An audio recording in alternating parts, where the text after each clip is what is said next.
Hola a todos, ¿qué tal? Muy, pero muy buenas noches a todos. Bueno, comenzamos, ¿sí? Con esta pequeña cuenta regresiva vamos a comenzar el programa de hoy. 10, 9, 8, 7, 6, 5, 4, 3, 2, 1. Ahora sí, bienvenidos a los sábados de divulgación científica desde el Instituto Doctora Ana Yaxín Sagrario Mendoza, este gran equipo de investigadores y también profesionales en diferentes ciencias. Vamos a compartir un programa súper especial, el primero del año, para todos ustedes. Hoy soy Cari de Genaro, para todos ustedes, quien va a moderar el programa del día de hoy. Y hoy es un día muy especial, hoy es 8 de marzo, ¿sí? Del año 2025, día que también elegimos para realizar esta primera transmisión, saludando a toda la gente y principalmente a todas las mujeres, porque un día como hoy se instituyó el Día Internacional de la Mujer y por eso hoy vamos a hacer algunos nombramientos y también hemos seleccionado algunas investigadoras que también tienen metodología de la investigación científica, de la metodología de la investigación ufológica, y hemos reunido algunas, ¿sí? Y algunas muy especialmente con casos muy especiales. Así que a todas las mujeres, muy, pero muy feliz Día de la Mujer, y hacemos homenaje también a aquellas que hicieron historia y que hoy no están entre nosotras, también las homenajeamos. La doctora Ana Yaxín Sagrario Mendoza, le doy la bienvenida a esta primera transmisión. Buenas noches, un placer nuevamente para hacer una de mis pasiones, la divulgación, ¿no? Y esa divulgación objetiva, puntual. Y ahora en este día tan especial, en donde la apertura de las mujeres en el ámbito científico, nos encontramos con el techo de cristal, el famoso techo de cristal, que es muy difícil de romper, en donde cuando la mujer está escalonando, siempre hay un pero para que pueda seguir adelante. Es un trabajo exquisito. Tenemos a Anne Ruffel, que ella es psicóloga y tiene un enfoque muy interesante. Ella ha trabajado con los encuentros extraterrestres de todos los niveles, ¿no? Ella es psicóloga, psicoterapeuta y se especializa en aspectos psicológicos de aquellas personas que han sufrido contactismo violento. Entonces, su trabajo es con los contactados y los abducidos. Y ella ha documentado muchísimos testimonios aplicando herramientas científicas dentro de su área, que es la psicoterapeuta y lo que es la psicología, ¿no? Y ha tratado de darle una interpretación coherente, profunda, darle respeto a los contactados y a los abducidos. Ella los ha elevado. Ya no es aquella burla del contactado, del abducido. Ella le ha dado ese nivel de respeto. Vean tan importante que es su trabajo. Tenemos también a la doctora Heidi Hollis. Ella es una pionera en el estudio de las dimensiones paralelas, un tema demasiado polémico.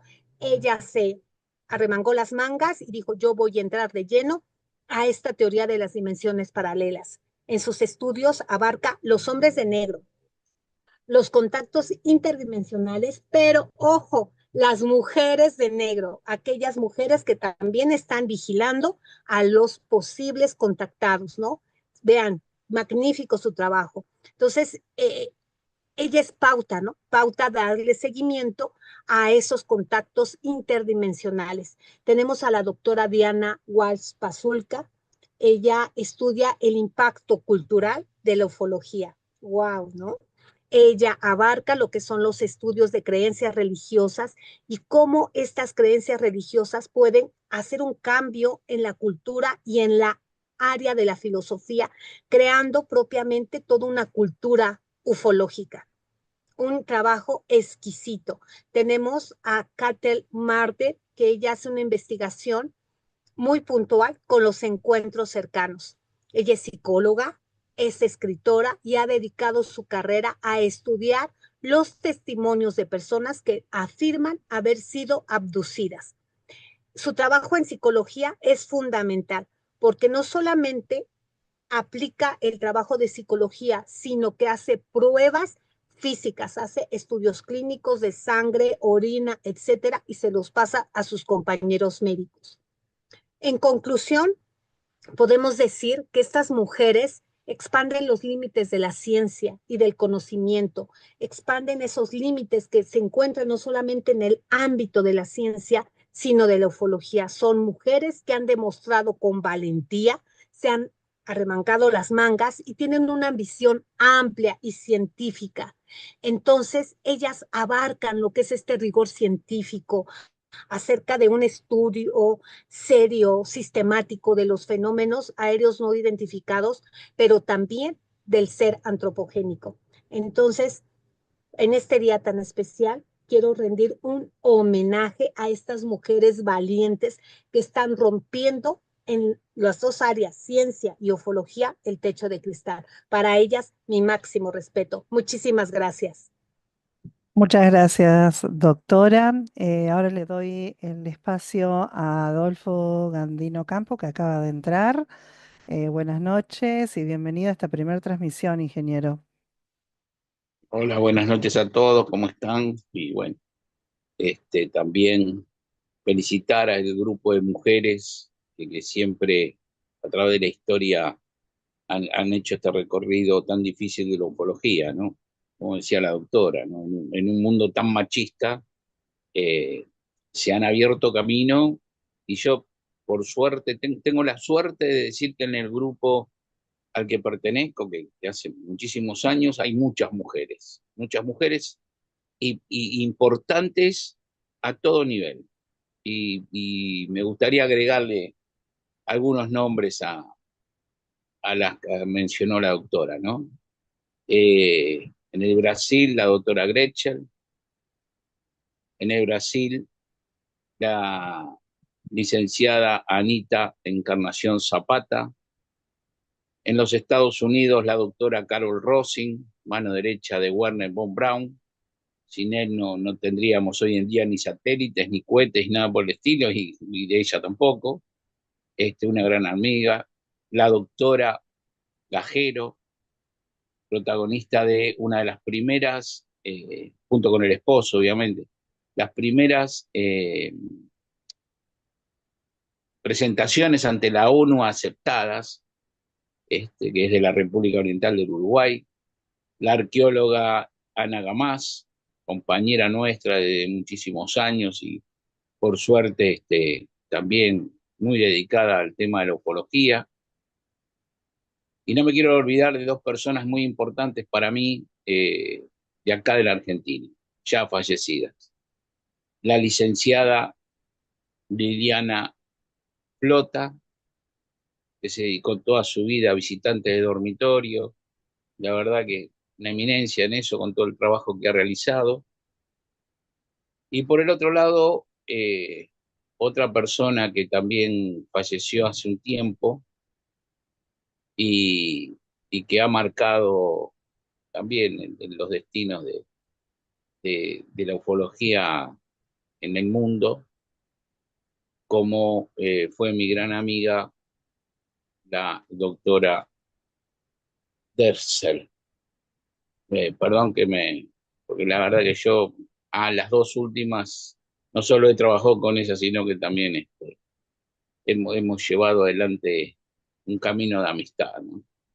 Pero bueno, que también han hecho mucho a la ufología. Si me olvido, me voy a olvidar de montones de mujeres, de montones de mujeres. No me olvido de la señora Viviana Bryson, que es la depositaria oficial de las psicologías de Parravicini, como para nombrar una más de las tantas que hay en la historia de la ufología mundial. Bueno, dicho esto, buenas noches a todos y bueno, gracias por el homenaje también, ¿no? Gracias, ingeniero. Bueno, después de realizar este homenaje, íbamos hoy a desarrollar un poco, aunque sea un avance de lo que el tema que íbamos a destacar el día de hoy, que es un poco la metodología de la investigación ufológica.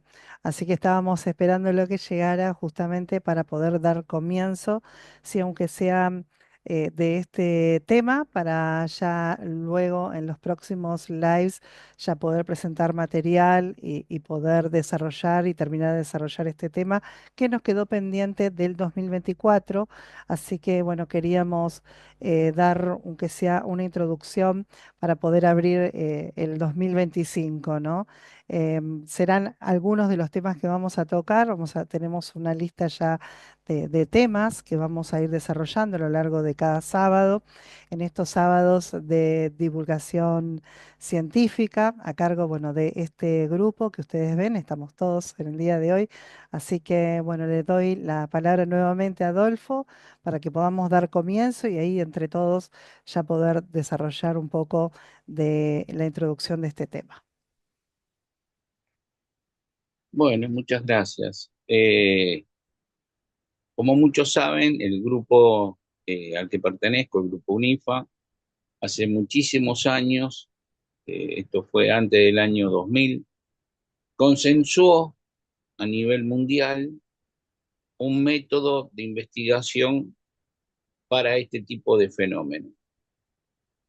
Ese consenso luego se amplió eh, con distintas fundaciones que se fueron armando a través del mundo y que trabajan específicamente en casos muy específicos, como ser el caso de mutilación de ganado, el caso de abducidos, el caso de avistamientos del primer orden, segundo, tercero, cuarto tipo, y bueno, y todos los Me están diciendo que Adolfo está muteado. A ver, déjeme corroborar un minutito. no, yo no, por lo menos, de acá no. No, no, no, está bien. Perfecto. Sí, yo estoy bien. Ustedes me escuchan, ¿no? Yo estoy escuchando muy bajo, se escucha casi nada. Vas a tener que ponerte un poquito más cerca. La próxima por ahí traer Bueno, a ver. algunos auriculares. Yo intenté subir el audio, Estoy al pero teléfono, debe ser por eso. es posible. Bueno, podés continuar. Bueno, y como decía, también están los subtipos de Roger, ¿no? Que fueron agregados a posteriori. Eh, Eso se conformó en un libro eh, que se le entrega a todos los miembros del grupo, y bueno, y a nivel mundial lo entregan cada uno de los grupos que pertenecen al mismo sector, ¿no? Eh, el libro abastece no solo la investigación sobre metodologías sobre ovnis, sino también separa cada una de las metodologías de estudio, o sea, de investigación y de análisis, como ser mutilación de ganado, eh, crop circles, abducciones y visitantes de dormitorio, y todo lo que son los distintos factores y tipos dentro del fenómeno ovni. Esto nace desde las primeras investigaciones que se hicieron hace casi 150 años atrás, en donde eh, nos dimos cuenta todos que a medida que avanzaba el tiempo había que agregar mayor cantidad de disciplinas científicas. Hoy podemos decir que desde la astronomía hasta la psicología, prácticamente la ufología abarca toda la ciencia. O sea, no se puede dejar ninguna eh, de costado, porque realmente intervienen todas ante un fenómeno tan desconocido que nos cuesta muchísimo tratar de dar respuestas. Pero en el caso de hoy vamos a hablar de lo que viene a ser la forma estructurada y científica de poder analizar sobre el método científico los avistamientos ovni. Para eso siempre tenemos el método científico. El método científico nos indica que tenemos que comenzar con lo que vendría a ser la investigación cuantitativa. En ella lo que hacemos primeramente es tomar datos específicos de cada uno de los casos que se nos están presentando. Se recolectan datos físicos, como ser el análisis de radar o de tráfico aéreo, la comprensión y el estudio y análisis de fenómenos astronómicos, satélites, cometas, asteroides, todo lo que pueda surcar, incluido ya hace bastante tiempo la climatología. Eso hace una comparativa contrastada también contra todos esos eventos astronómicos, conjuntamente con todos los datos físicos que uno puede tomar del caso específico en zona, y se empieza a armar lo que es la ficha de investigación con todos esos datos. Luego pasamos a lo que es la investigación cualitativa. Cuando uno empieza a recolectar datos de los testigos, empieza a observar también la forma en que los testigos comienzan a relatar su testimonio.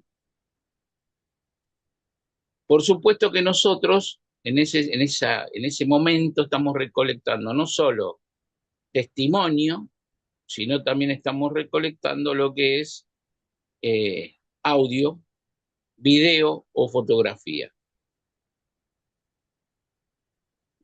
Lo que realizamos en ese momento es la entrevista con el testigo principal y luego con los testigos subyacentes, o sea, aquellos que pudieron ver el fenómeno dentro de lo que es la zona. Esa es otra recopilación de datos importantísima, porque de esa investigación, de esa entrevista, va a surgir si el caso es un caso con una sólida base testimonial, porque no nos olvidemos que cuando atestigua a alguien, es su palabra con respecto al caso. No es una evidencia física más que su testimonio. Pero de ese testimonio nosotros podemos sacar muchísimos factores y datos específicos de análisis. Tamaño del objeto, si es foto o video, sentido en que circulaba, posición geográfica, y hay muchas veces reiteración. O sea, el mismo objeto pasa el mismo día, a la misma hora, posiblemente 2 o 3 días posteriores, o posiblemente 3 días seguidos. De todos esos datos, uno de ahí empieza a hacer lo que nosotros especificamos como la investigación experimental. Ahí hacemos una reproducción del fenómeno. En base a esa reproducción del fenómeno, muchas veces logramos equiparar lo que vio el testigo y darle un ejemplo de la comparativa que hemos hecho con respecto a esa experimentación. Y lo ponemos en la situación que podía estar en ese momento, en la misma hora, por el mismo canal, como nos hicimos nosotros, y a él, y posiblemente esa persona diga, mire, el objeto apareció de vuelta. Esa es una buena manera de empezar a demostrar a la gente de que no todo es un objeto volador no identificado, o sea, que se puede identificar. Obviamente que lo más práctico es cuando las consultas hacia el radar nos indica de que justamente es un avión comercial, militar o algún tipo de experimentación por parte de universidades, como puede ser experimentación meteorológica o muchas veces se han tirado globos y muchas veces se han tirado vectores. Cuando uno habla de vectores, habla de pequeños cohetes que las universidades tiran para hacer distintos tipos de experimentación. Conjuntamente con eso, cuando nosotros nos encontramos estancados, como yo digo, cuando nosotros llegamos al punto de estancamiento que no podemos darle una explicación, hacemos algo que se llama investigación ex post facto. una investigación posterior. Esa investigación posterior, también pensando en el pasado, lo que hacemos es recopilar datos anteriores, de años anteriores, si existe el mismo suceso, donde empieza a entrar también todo lo que es mitología y folclore de la zona, ¿no? Y con respecto a eso, nosotros a los meses hacemos exactamente la misma investigación como si fuera de cero, como si sucediera en ese momento, donde se toman también todas las investigaciones y las entrevistas a los testigos. No solo estamos hablando de casos de objetos voladores no identificados que transitan por el cielo. Muchos de esos casos también son aquellos que aterrizan, o sea, entramos dentro de los casos de primer tipo, segundo tipo, tercero y cuarto tipo. O sea que de esa derivación que estoy hablando, que es un pequeño resumen de las cosas que podemos hacer, se derivan distintos tipos de investigaciones como para poder especificar específicamente sobre cada uno de los casos.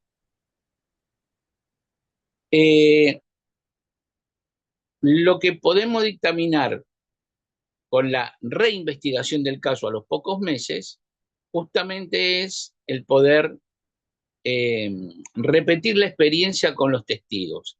Y eso nos lleva muchas veces a empezar a hacer el análisis de la forma de expresarse, la forma de repetir la misma entrevista y ver si cambia o no conceptos, qué es lo que cambia, cómo lo cambia, y se estudia también hasta el movimiento del cuerpo, ¿no? O sea, la forma de expresión y demás. Muchas veces, muchas veces no, en la mayoría de las veces lo hacemos de forma escrita. Digo la mayoría de las veces porque me ha tocado un caso que la señora no había ido nunca a la escuela, o sea, no sabía escribir. Así que hay que tener mucho cuidado a veces cuando uno pide o solicita las cosas o cómo se le plantea, ¿no? Así, bueno, hemos podido a través del tiempo, y creo que coincidimos en el mundo todo, que no existe más del 3 o al 5% de la cantidad de casos que se especifican diariamente como reales, ¿no? Lo demás todo tiene una explicación básica y lógica, que normalmente si uno empieza a sacar matemáticamente los porcentajes a nivel del mundo, es algo lógico que esté dentro de esos parámetros. Si no, como hablamos siempre, cuando uno ve, si usted sale a su casa en este momento, ahora ya, esté donde esté en el mundo, y mira al cielo y se queda 5 minutos mirando el cielo, cuénteme cuántos aviones ve pasar. Posiblemente muy poquitos, posiblemente ninguno. Pero asómbrese, son varios millones de vuelos alrededor del mundo. Varios millones de vuelos alrededor del mundo. Imagínese si eso lo trasladamos a un objeto volador no identificado y a la cantidad de casos diarios que se ven en redes sociales, que se ven hasta en reportajes periodísticos, que se ven por todos lados y denuncias y todo lo que uno puede haber, no son varios millones, deben ser varias decenas de millones. O sea que muchas veces tenemos más objetos voladores no identificados que aviones. Entonces uno ya se da cuenta de que hasta la pequeña avioneta que pasó con publicidad a muy alta altura está considerada como un objeto volador no identificado. Por eso, un mosquito que pasa por delante de la cámara, muchas veces, y en muchísimas veces, por no decir un insecto, ¿no? Dije un mosquito como ejemplo, se ha considerado un objeto volador no identificado. Y así puedo enumerar, no sé, decenas de casos que tienen una explicación lógica simplemente por trigonometría. Teniendo foto o video, a veces hablan de naves madres o de objetos voladores que normalmente ya lo catalogan de naves extraterrestres, que nunca entendí eso de naves extraterrestres, porque yo puedo decir que es una aerolínea argentina porque dice Aerolíneas Argentinas y por los colores del avión. Pero nave extraterrestre no sé por qué la nombran, digamos, ¿no? Sin especificar primero una investigación previa, como la que estamos hablando en este momento, donde uno ahí descarta lo que realmente se está viendo. Y cuando uno no tiene una explicación lógica a lo que se está viendo por un montón de circunstancias, no solo por el tamaño del objeto, es donde se termina concluyendo en una investigación sobre un fenómeno, sobre un objeto volador no identificado. Pero básicamente es eso lo que nosotros hacemos dentro de lo que es los grupos de investigación que tenemos. Así que bueno, paso la palabra. Mis 15 minutos. Bien. Sí, estuvimos con algunos problemitas de audio, así que bueno, vamos a mejorar ya para la próxima transmisión.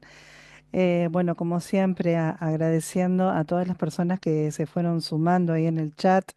Voy a dejar los saludos. Gracias, Conrado Sepúlveda, por venir. Daniel Padilla, un abrazo enorme. Carlos Tour, desde Tandil. Muchas gracias a todos por sumarse, por venir. Bueno, y a los que no se animan a escribir también, ¿eh? Muchísimas, muchísimas gracias. Y ahí vamos a estar solucionando ya el tema del sonido. Por ahí son algunas cuestiones técnicas que vamos a resolver al paso. Igual, de todos modos, vamos a buscarle la mejoría para que, bueno, esta charla la podamos también tener en el canal. ¿Qué les parece si, bueno, por hoy, por ser el primer programa, ya estamos casi sobre la hora, lo podemos dar por 35 minutos? Pensé que teníamos un poquito más. O volvemos a entrar o bien lo damos por cerrado, decidan ustedes. Les dejo a ustedes, a la doctora. Sí, me parece que tendría que cerrar la doctora. Igual está grabándose. Me Se imagino está que grabando, por supuesto. capaz que, claro, capaz que grabado el audio sale mejor o ha Está salido. siendo grabado, sí, sí, sí.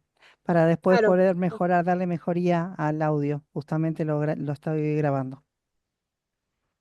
perfecto. Bueno, si quieren, damos el cierre y a mí me gustaría dar el cierre con este gran tema que inició, ¿no? El ingeniero Candín, que es sobre la metodología de la investigación ufológica. Pero a mí me gustaría titularle Metodología de la investigación ufológica como ciencia transdisciplinaria, porque lo manejo así, ¿no? Si se dieron cuenta, él habló sobre diferentes áreas, disciplinas de la ciencia, que no puede la ufología dejarlas ir, dejarlas pasar. Es una gran oportunidad para abrir un campo transdisciplinario en esto, ¿no? Y abrir tema de debate. Y un tema de debate objetivo, puntual, muy específico, dejando atrás sesgos que tanto en el área científica y dentro del área ufológica llega a haber, porque somos seres antropogénicos y cometemos errores, pero es importante darle esa parte objetiva a la metodología de la investigación ufológica. Como él lo mencionaba, esta parte en donde se hace todo un estudio, tratar de replicar la metodología de la ciencia, pero yo le sumaría la objetividad y el escepticismo. Esta parte tan fundamental de evitar sesgos cognitivos y emocionales al hacer y al revisar la evidencia ufológica. Eso es muy importante, ¿no? Porque yo lo he notado en diferentes grupos de ufología en donde entra la emoción, entra esa parte de creencia, y lo afirman, es que es un objeto tal, inclusive le ponen hasta seres extraterrestres a ese objeto que iban en esa, le ponen hasta connotación de nave, ¿no? Inclusive hablan sobre el material de esa nave. Entonces, esta parte es fundamental, fundamental en el método científico, ser escéptico, ¿no? Eso me parece, y esto lo hago en forma de una crítica objetiva hacia la metodología de la ufología. El primer paso para un investigador ufológico es que tenga que ser escéptico, dudar hasta de sus propios datos y quitar cualquier sesgo cognitivo, cualquier emoción y cualquier cuestión que él quiera darle una interpretación a sus resultados, a su conveniencia, porque también lo llegamos a hacer en la ciencia, ¿eh? que en la ciencia se llama cucharear datos. Otra parte importante es no solamente ser multidisciplinario, sino tener interdisciplina, ¿no? Mezclar tanto diferentes áreas de la ciencia como biología, con psicología, como eh, antropología, con historia, etcétera. Hacer un trabajo interdisciplinario. Es difícil porque la ciencia lo es, pero sí se puede. O sea, de que se puede porque dentro de la ciencia hay hasta centros de estudios multidisciplinarios y transdisciplinarios, ¿no? Otro punto importante y que ahí es donde se detiene la metodología de la ufología, replicar. Esta parte de replicar, seguir los protocolos que permitan hacer una verificación a través de esa reproducción. Pero también se puede. ¿Y en qué me baso en que se puede? En diferentes casos que hay, ¿no? Por ejemplo, mutilación de ganado, se puede replicar. En los diferentes aplastamientos en los campos de cultivo, se puede hacer experimentación. En esta parte, inclusive en los análisis de fotografía, se puede replicar. Ah, vi tal objeto bajo estas condiciones, me voy a ese lugar y trato de replicar y empezar a descartar. Y por último, sería la revisión crítica y la publicación. Ya dejarse esta cuestión, ¿no? Ese yo no sé si nombrarlo miedo, pero ¿por qué no aventurarse? ¿Saben qué? Tengo tales resultados y lo publico en una revista de alto impacto y que me lo revisen los pares. No dejarlo nada más en que, bueno, es que yo vi esto y yo nada más quiero contestar a mis preguntas. Pues si eres un investigador, te debes a la sociedad. Olvídate de ti, olvídate de responder tus propias preguntas. Tienes que darle respuesta a la sociedad y cómo lo puedes hacer publicando, publicando y haciendo divulgación como lo que estamos haciendo en este grupo. Entonces, ahí va la ufología, ahí va esa metodología, solamente faltaría estas partes, ¿no? Que acabo de mencionar. Entonces, como cierre, yo invito a los investigadores de la ufología que se atrevan, que sean valientes, que publiquen, que divulguen, que sigan esta metodología, que traten de hacer un trabajo multidisciplinario, pero también transdisciplinario, dejar nuestra área de confort e ir más allá. Muchísimas gracias. Le paso la palabra al ingeniero Manuel también para cerrar. Valerio, no se escucha. Ok, ya, ahí está, ya. Sí, Excelente. pues es importante esto de la investigación. No soy yo propiamente un investigador científico, sí, abarco por mi formación la ciencia y esto pues me gusta, ¿no? Y aplico algunas cosas que he aprendido dentro de mi carrera, ¿no? Una de las cosas, por ejemplo, hacíamos investigación de accidentes y bueno, siempre iban, se llegaba al punto, no tenía que moverse nada, analizar todo el contexto, preguntarle a ¿cómo se llama? A los testigos que estaban ahí, entre más rápido mejor, porque luego se va cambiando la versión, se van recogiendo pues los testimonios y evidencias que hay, ¿no? Luego, pues hacía se tenían que generar hipótesis si había un árbol que le llaman el árbol de los porqués. ¿Por qué sucedió esto? Ah, por esto. Ah, ¿por qué sucedió lo otro? Y se iba haciendo un montón de porqués, ¿no? Hasta que se agotaban y se iban descartando hipótesis hasta que alguna de ellas era la más aproximada y era donde se iba la investigación, era hacia donde íbamos, ¿no? Y pues después los cómo, ¿no? Cómo lo vas a resolver, pero esto es una metodología para llevar una investigación acerca de esto. También en la ufología debe de existir una metodología, que pues debe ser muy parecida a las metodologías que ya existen. Es como, por ejemplo, en la arqueología, ¿no? Ahora que tanto sacan piezas arqueológicas aquí en México y que son extraterrestres y dicen que son verdaderas y las muestran. Desde el momento en que encuentras una pieza, no la debes de mover, debes de dejar todo ahí. en el momento en que la sacas y la mueves, ya su contexto se perdió, ya no es verificable. Entonces, hay que tener mucho cuidado en lo que es la investigación. Aparte, en este tipo de fenómenos hay otras cosas más allá que, bueno, de lo que hablan, pues radiación, y otros tipos de efectos que hay ahí que pues podrían ser peligrosos. Entonces hay que tener cuidado y pues siempre pues tener una metodología, ¿no?, sobre todo esto. Y pues ese sería mi comentario. Gracias. Muchas gracias, ingeniero Manuel Valerio. Y bueno, ahora le doy el paso a Leti Sánchez para ya despedirnos de esta primera transmisión y vamos ya cerrando este primer programa. Muchas gracias, Cari. Muchas gracias a todos. Qué interesante. De verdad que yo cada vez que nos reunimos, a pesar de que estudiamos, nos preparamos y siempre platicamos, aún así, en cada charla aprendo algo más. Así que, pues, muchas gracias. Yo, como ustedes saben, pues yo no soy científica, sin embargo, confío plenamente en la ciencia y mis investigaciones son basadas en la observación principalmente, por todos los objetos que he visto. Llevo una bitácora que pienso que así lo llevan también los científicos, donde se anoto el tiempo del evento, a qué horas inicio, a qué horas termino, cómo está el día.